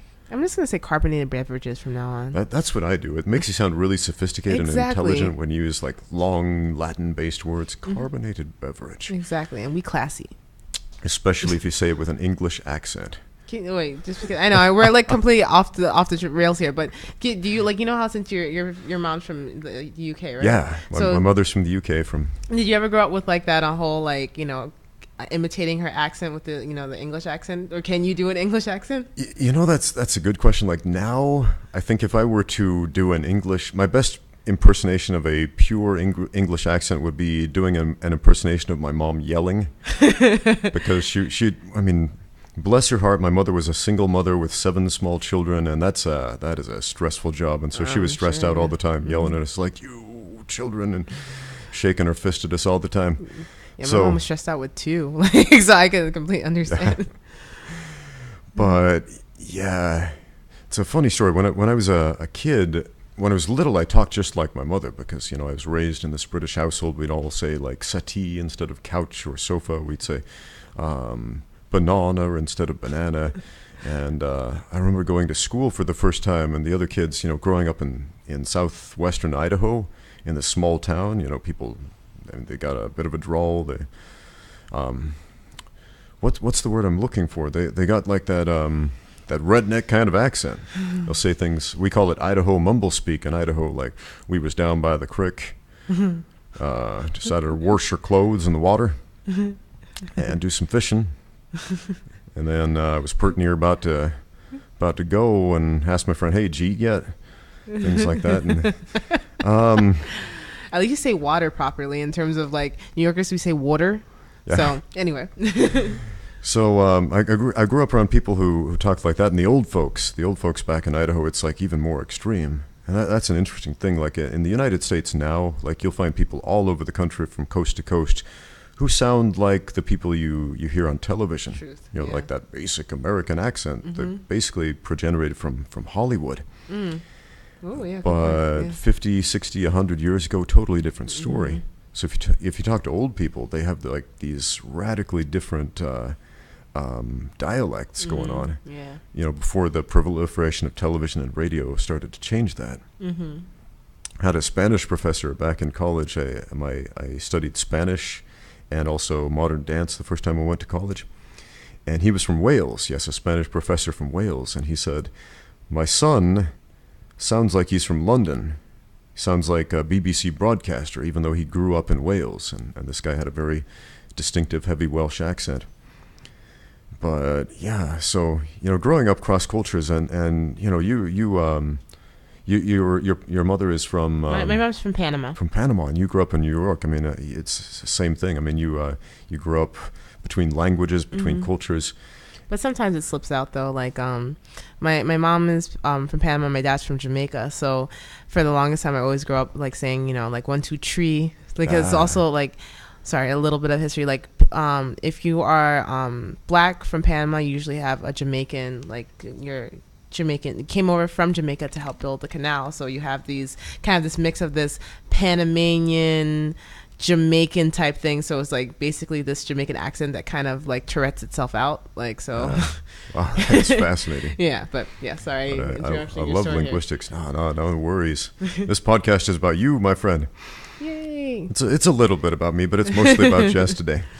But yeah, I would say linguistics is actually a big part of the reason why I got into fighting in the first place, because I went to school and I remember the kids would tease me and say, English boy, why don't you go back to England where you belong? I'd be like, what? And they'd beat me up and whatnot. And man, Kids were rough back then. Kids were violent. Kids are rough. Like, kids are just rough in general. But like, kids are rough now, I'm sure. But now it's like, people pick up their phones and write angry messages like, you're a bad person, whatever. I don't know. I don't know what the common lingo is with kids these days, but, cyberbullying and whatnot. Mm-hmm. Back in my day, here's my old man story. Back in my day, we just beat each other up. Yeah, I was in between that. It's like the beating people up. Plus, it's like the start of MySpace, and I think when I was in high school, that's when the start of Facebook. I don't think I'm dating myself that much. I'm not that old, but still, yeah. So you kind of have the transition where you have like these school brawls versus like you suck on Facebook or sending private messages. Yeah. So this is a really interesting topic to me because I'm a first-generation American. All my siblings are first-generation Americans, and I haven't really had the opportunity to sit down and talk about this with other first-generation Americans like ever, actually, in the almost 40 years I've lived on this planet. So what was your experience like growing up in New York as a first-generation American?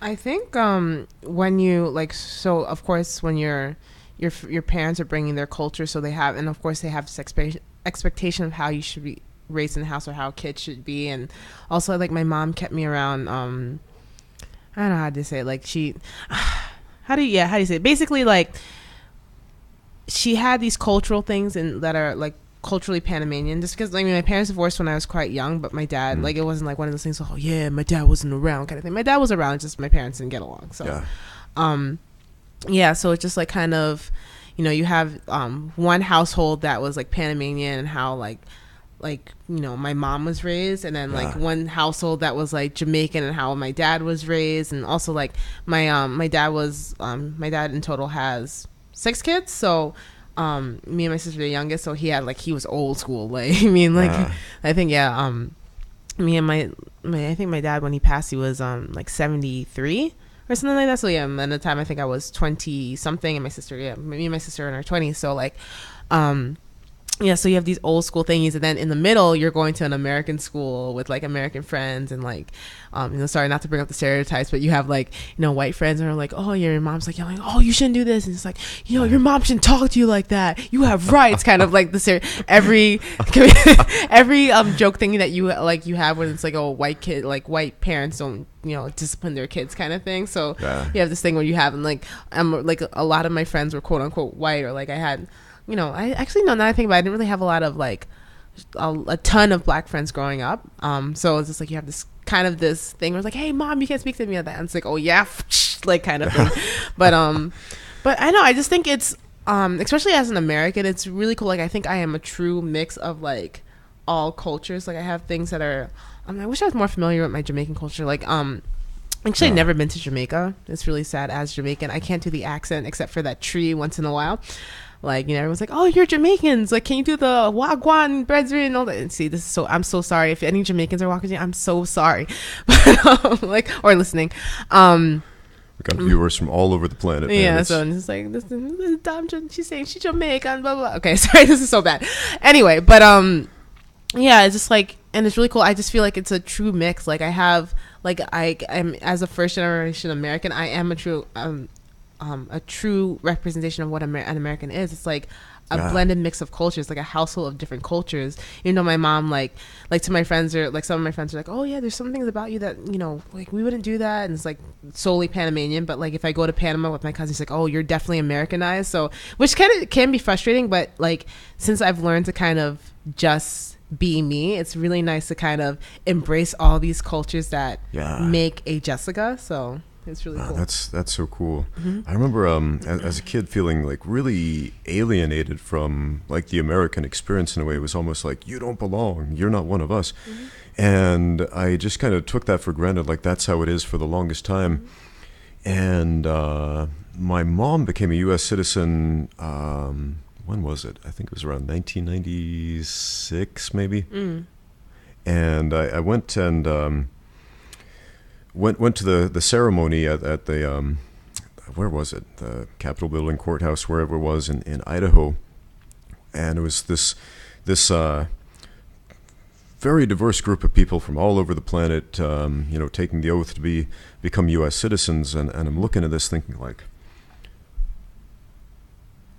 man, this is like the most American thing I've ever seen in my life, man. A bunch of immigrants who speak English as a second language or speak English with a funny accent and come from everywhere else, being Americans. I see like the flag raising up in the background, like yeah, man. It was pretty intense. Like I mean, my mom was always very outspoken about there's been this rivalry between the U.S. and the U.K. since the United States was a thing since before, the Revolutionary War and all that. And my mom would always say that I was a Yankee Doodle like the rest of them and all that. Yeah, it's kind of weird having your mom say, you're just a Yankee Doodle like the rest of them. Yeah. But at the same time, when she actually became an American citizen, I remember telling her, now you're a Yankee Doodle too. And she'd be like, see the steam coming out of her ears. But, she'd be trying to fight off a smile. My mom's like super British, like old school British in that sense. She'd, you ever heard that expression, stiff upper lip? I guess essentially what that means, at least from my experience with my mom, is she would always frown with her mouth, but her eyes would smile. That's funny. Yeah, my mom she actually told me that I'm very Americanized too. Every time I'm just like, especially like, I do speak Spanish, but not as well as I should, considering the fact that my mom sometimes speaks to me in Spanish. So she's like, oh yeah, like every time I try, she's like, oh, you're so American, like just stop, kind of thing. I mean, not with those words, but in a way, yes. So it's like, it's really funny how your parent could, when they come from somewhere else, they could point out how American you are, how much of the culture that you embrace being there, and like, but in a way, it's like that's why they came. Like they didn't, I feel like any parents that come from a different country to the United States, they want you to be American. They want you to have like the luxuries that is being American, and like especially like bringing it into a China context. Like I am so lucky that I hold an American passport because of like the opportunities that are allotted to me as an American. So it's just like, I think your parents understand that respect. Like, they come to the United States because they want a better life, but at the same time they're like, oh, you're so American. It's like, well, duh. Like, what do you expect? You think we're gonna come here and just be in like the state of, or like in Panama, like all the time? Like what do you expect? So yeah. There was a movie that came out. I actually haven't seen it. I just saw the trailer, American Wrestler. And the reason I bring this up is because when I saw the trailer here on YouTube, and I read the comments down below, the movie looked pretty cool. It was about, it's actually a biopic about Alex Dodd. I don't remember his birth name, but his professional screen name is Alex Dodd. He's a television producer. He's written a lot of TV shows, which I've seen. You probably heard of them. But he emigrated from, I forget which Middle Eastern country, and he was a refugee, came to America, and went to high school here and learned how to wrestle and became a state wrestling champion, something like that. And the comments basically said, essentially, how dare you make a movie and call it American Wrestler and not feature an American? And I was like, wait a minute. This guy actually emigrated to America, became an American citizen. I mean, what is more American than that? Mm-hmm. But I think we're getting I won't do it, but slightly political. I just think especially now in this time, there is this quote unquote idea of what being American is, and not considering the fact that not to sound like, our fathers came here to create an environment where people come from all over the place to create this melting pot that we call America. So I think, especially with the presidency that's currently in the White House in the United States, there's this like whole idea of what it is to be American, what it looks like to be American, what how an American should act, how you should feel. So I mean, I'm not surprised that you would see these kind of comments under a video about an immigrant, an immigrant that came to the United States and became American, not like an illegal person, like anything. Even that respect, whatever. I'm getting political. Yeah. Never mind. I get you. It's cool. It's cool. China. Let's talk about the contrast between America and China for a minute. Sure. Because in China, I mean, there's this fairly homogenous culture, fairly homogenous ethnic group. Han Chinese make up the overwhelming majority of the population. Yeah. And there's this very strong national identity, like we are Chinese, and And there's this idea about how a Chinese person is supposed to be that's just fairly commonly accepted, which, as we were just talking about, there are some people who have this idea about what America is and what it's all about and all that, but at the same time, it's totally not. For sure. Simply because, it is, ethnically, geographically, etc., extremely diverse. But being an expat in China, I got a comment this morning on one of my videos. Some guy said, "Hey, I love these podcasts you're doing, interviewing all these expats in China. It makes me want to move out there and live in China and train over there."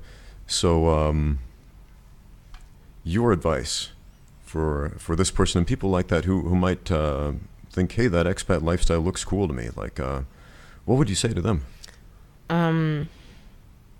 I would say, I don't want to say it's not as easy as it looks. Well, originally I came to China to get my master's degree, and I mean, in all honesty, I got lucky. I mean, again, going back to me being an American, like, if you're an American native English speaker in China, it is so easy for you to get a teaching job. Like, they're like, "Wow, you speak English? Wow, come, you could teach at our school." And but there's some times where, I mean, I think teachers do a good thing here, especially, when you're educating the young minds of China. I think it's a very important job, and you're well respected as a teacher here. But if you want to expand outside of that, and then you want, like, if you're trying to create something for yourself, or you're trying to, like, for me, like, I'm an editor, and I do social media, and I have a lot of friends that really wanted to stay here, but they weren't as lucky as in terms of finding a job, and in terms of getting their visa extended, all that kind of thing. So I would say, go here come here because you want to experience something new. You want to expand your mind, because I think the tendency with Americans is that,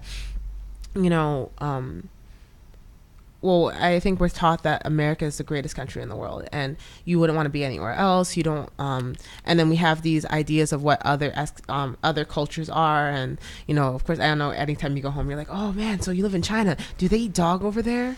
Like, kind of thing. Like, I could count, like, I can't count the amount of times I've been asked that. Like, "Oh, have you eaten dog? Is it tasty?" Like, what? Like, bruh, what are you even asking? So yeah, I would say that come here again, with an open mind, like come here with the idea of wanting to learn, not because you think it's easy, not because you think you're going to be out here having fun. Like, yeah, it's fun, I won't lie to you. If you're, especially, like, I'm young and single in Shanghai, it's a fun place to be. There's different things to do.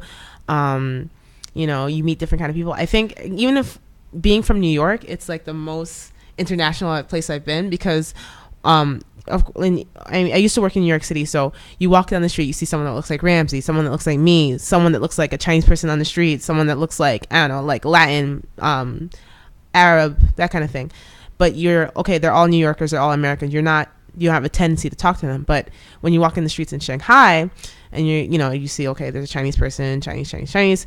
"Oh, dude, there's a foreigner. What are you doing here?" Like, "How did you get here?" So you have a tendency to talk, and you meet people from everywhere. And I think being here, I've learned the most about every other culture, and it's kind of inspired me to kind of read more, kind of, talk to different people, look at different other news outlets, because I think, yeah, you as an American, you watch CNN, you watch NBC, whatever, and you kind of get only one side of the story of any kind of news report.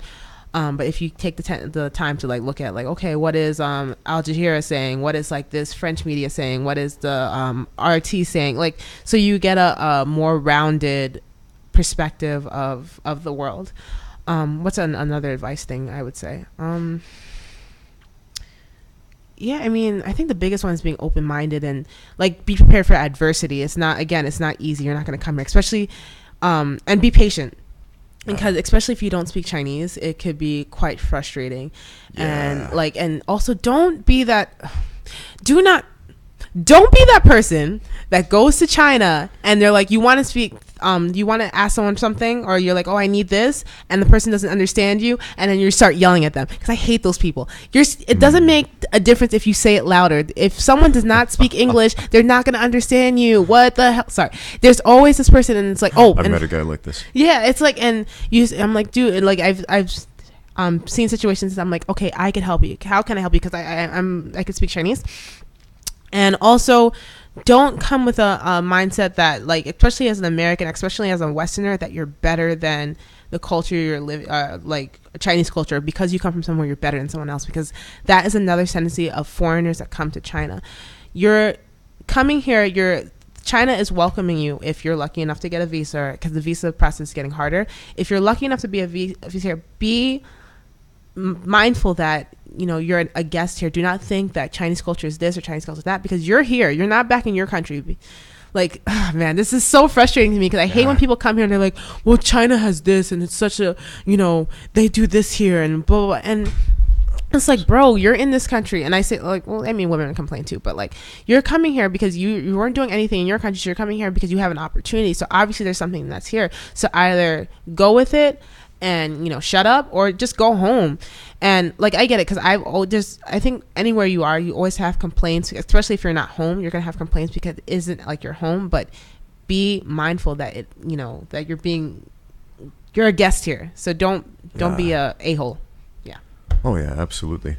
I remember the first time I lived outside of the United States for an extended period of time was I lived in Buenos Aires, spent a couple of years down there, and you know, I've traveled a little bit to a few different countries. Spent some time in Mexico before I came to China. And so when I came to China, it was like, okay, I had, of course, like everybody, have expectations about what it's going to be like. But at the same time, I understood, you know, it's not going to be the way it was. I mean, be prepared for a lot of dramatic, radical changes in lifestyle and everything, and all these little minutiae that's just going to be different and even potentially off-putting. And so, you know, if you have the experience of living abroad, then cool. Living somewhere else and adapting to another culture, language, etc., is much easier. But man, your first time out, I see a lot of expats come here for the very first time, and they get really homesick, and they kind of freak out a little bit, and it can be a very difficult, or a lot of it, or a lot. It can be a very difficult situation living abroad for the first time.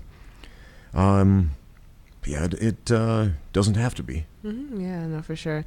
I definitely, like, if I could go back, like, I would spend. China's actually the first. I've traveled, but China's the first place I've actually lived abroad. And if I could go back, I would totally try to go abroad earlier and live other places earlier, because you learn, as I mentioned, you learn so much. Like, I don't think I've learned anything. And I have friends from other places and like that I've met in the States, but you learn so much living abroad, and it just expands your mind so much. And yeah, you have culture shock, and yeah, like when I came on the plane coming here to China, I cried. I know it's slightly embarrassing, but I did cry just because you have this mindset. You're like, oh man, what if I die here? Oh man, like, oh, I'm never gonna see my family again. And I go home once a month, like once a year, so it's like not that big of a deal. But I don't know, it's almost like in a way magical living here. It's like sometimes like I'm in, and of course everyone has their days, and then you're like, oh man, I want to go home. But like in the way, like especially when I look, there's this place called the Bund, for those of you not familiar with the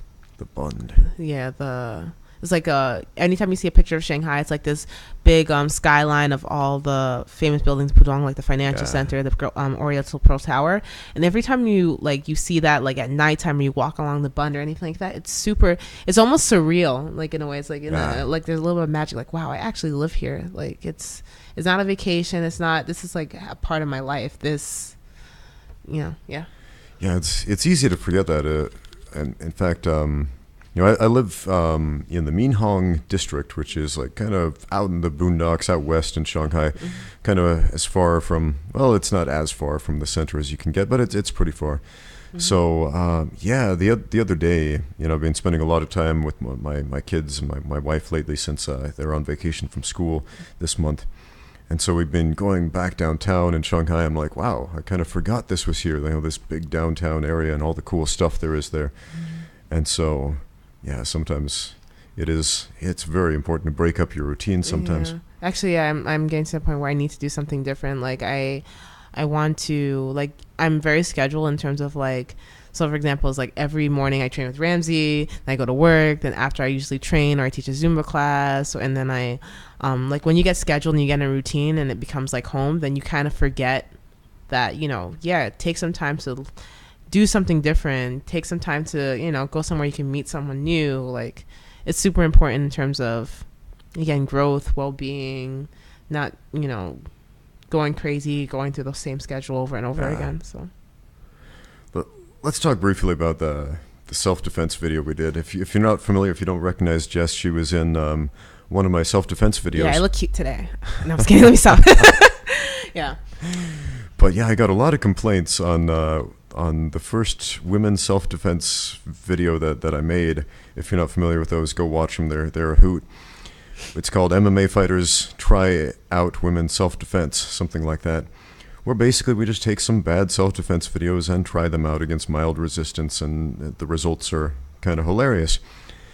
And I got a lot of complaints saying, well, it didn't work because you were both expecting the technique. You both knew the techniques, and so you were able to properly resist them.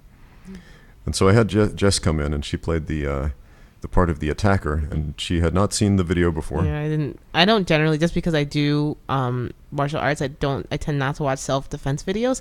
I don't know. I'm not saying that I'm like better, but that sounds so lame. You're better, Jess. You're better than that. I'm going to say it for you. Okay, thanks. Yeah, but it's just like I don't feel the necessity, and especially seeing the one that Ramsey showed, like it makes no sense. Especially like no assailant's gonna be like, okay, I'm gonna grab your arm now, and like, okay, now I'm gonna do whatever. Sorry, didn't mean to interrupt, but no, go ahead. But yeah, self-defense, man. Let's talk about that for a minute. I mean, there are so many. I mean, self-defense is a big business in the martial arts world. I would say kids' classes is the number one to make money off of martial arts, and the second biggest moneymaker is fear-mongering through self-defense. And I am not about that at all. Like I always tell people I'm not a self-defense instructor. I don't teach self-defense. Cage fighting is the polar opposite of self-defense. Self-defense is get away from the danger. Cage fighting is be the danger. Go toward it. Totally different thing. But yeah, I'm sure you've seen like women's self-defense classes. What's been your experience with women's self-defense and the way that's marketed and sold? I don't know. I understand, like, especially in this whole, I mean, self-defense has been going on for a while, but especially now with this whole rape culture thing, and you know, you don't want to. I mean, anyone that's ever experienced that, I understand. Sorry, I'm just thinking. Like I have friends that, and I understand why you'd want to go. You want to protect yourself as much as possible. Right. But if there's a gym that, well, I want to listen. There's some classes that they label a class as self-defense to try to, like, especially to attract women, to try to, not make it so. Like, for example, I've been to self-defense classes that are it's jiu-jitsu. It's basically jiu-jitsu, right, but with the idea of self-defense. Okay, if someone gets on top of you, do this kind of thing. So they're teaching you jiu-jitsu, but they label it as self-defense, which I don't think there's anything wrong with that. I think it's the kind of thing, and you have a disclaimer like, okay, these techniques are jiu-jitsu based because A, B, and C. Like, if an attacker gets you on the ground, this is how you get away. Yeah, those are legitimate self-defense situations. Somebody gets on top of you. How do you get out of this situation? Which I think is, and I've been, like, of course, because I trained, I've helped in these classes, or like I've attended these classes just to be like an example.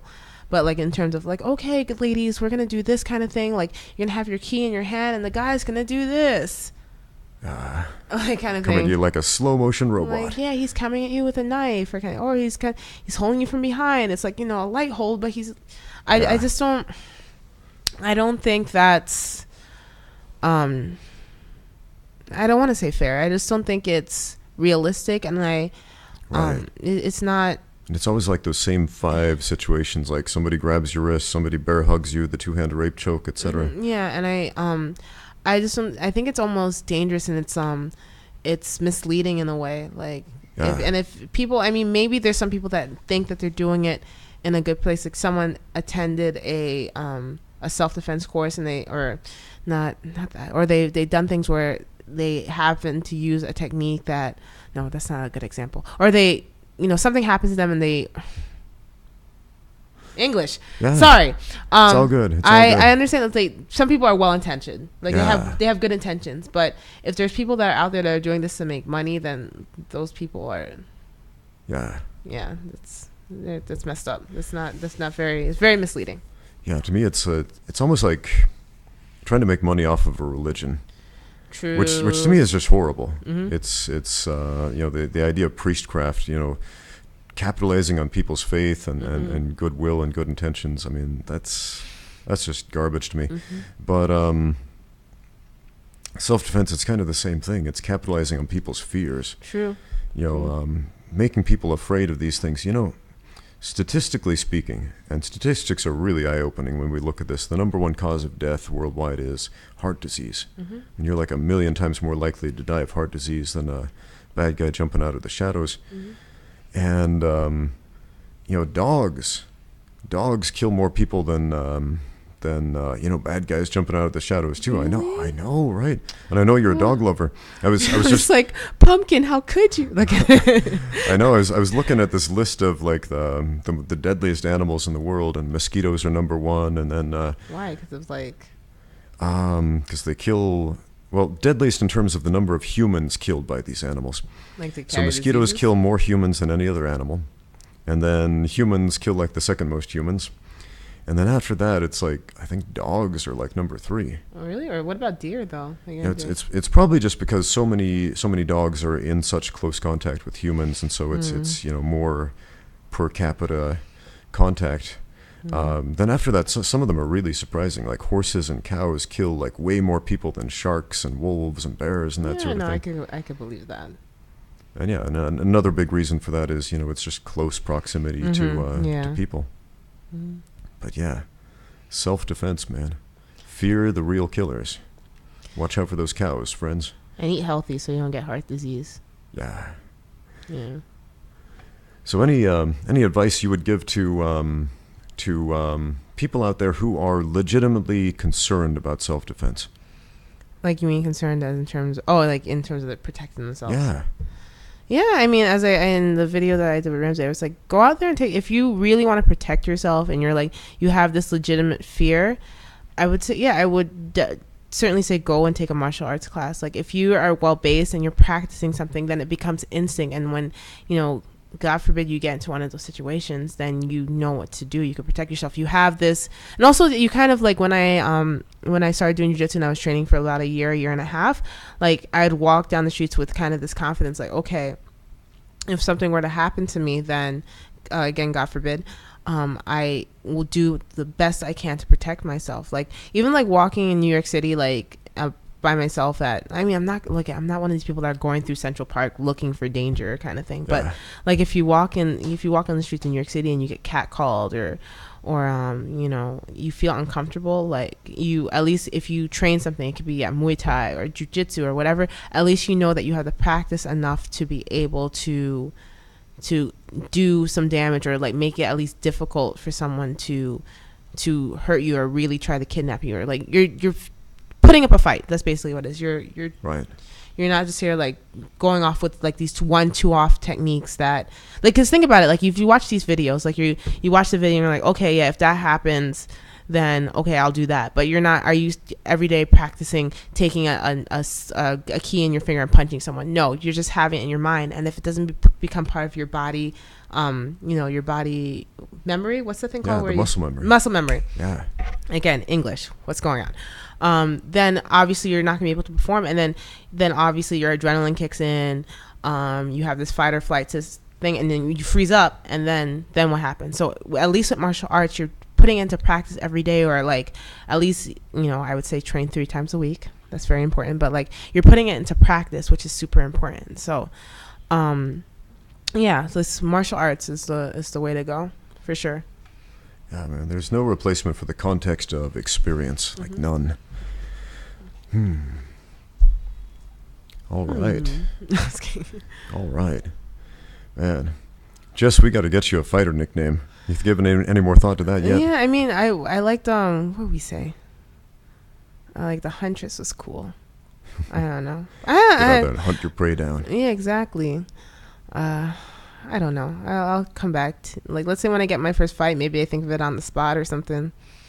When I get my first professional MMA fight, like I've already had my first fight. So let's just see how many people have listened up to this point. If you have any recommendations of fight nicknames for Jess Downer, if you've been inspired and you think this is the fight moniker that she should go out fighting under, and it better be cool. Post it in the comments down below.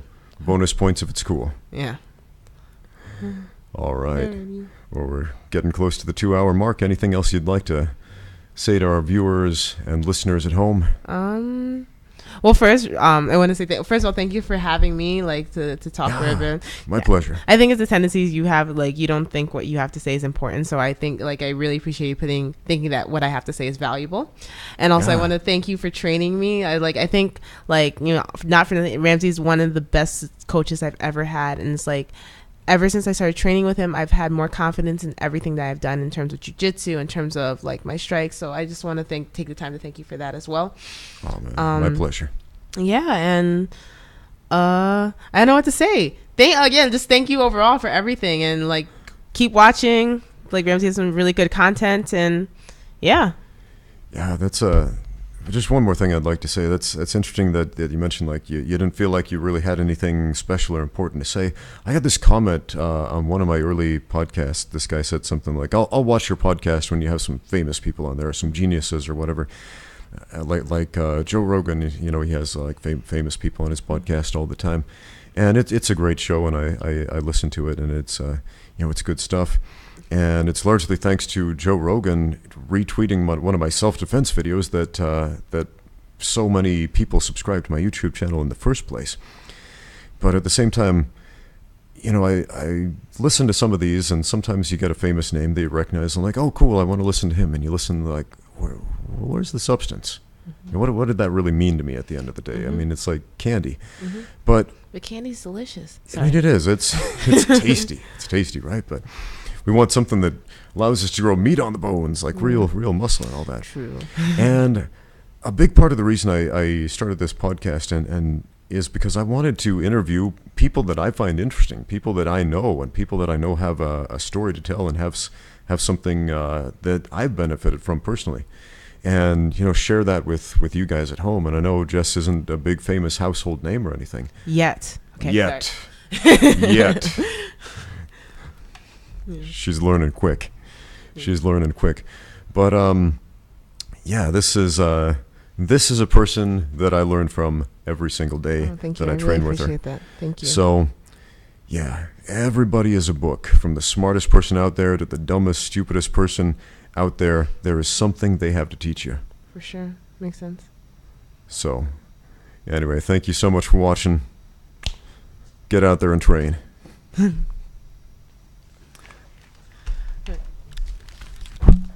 was awesome.